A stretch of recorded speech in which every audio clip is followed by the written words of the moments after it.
আমার লোক আবার টুকলে হবে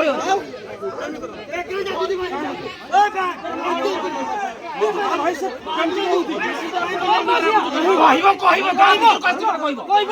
বাঘ এটি গাঁ ভিতরକୁ আসলে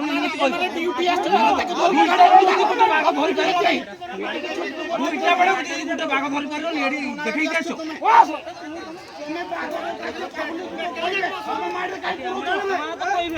চাকরি ছাড়ি দিও তাহলে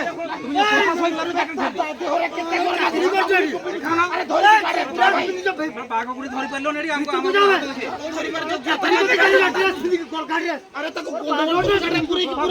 গোটে বাঘ ধরি পারল নি এইলা এটি গাড়ি মারি ছিড়া হইতো নাই ধর যদি বদমাশি করছি গাড়ি পুরা এটা কোন টিপিকা পিটিবা না সম্ভব না দেখে চিপলা সাইলু কোনা ভাই আরে ভাই দেখে যা শুন কোন না শুন মুরা বাড় পুরি দেবি শুন দাস শুন বাড় তো না কইছি শুন গাড়ি পুরি আসিও বলি কি দৌড়ি এ দেখে না কোস মারবো সম্পদ মা সাইলু কোনা কেন ধরি কি দৌড়ি কি আসতা গাড়ি যাকি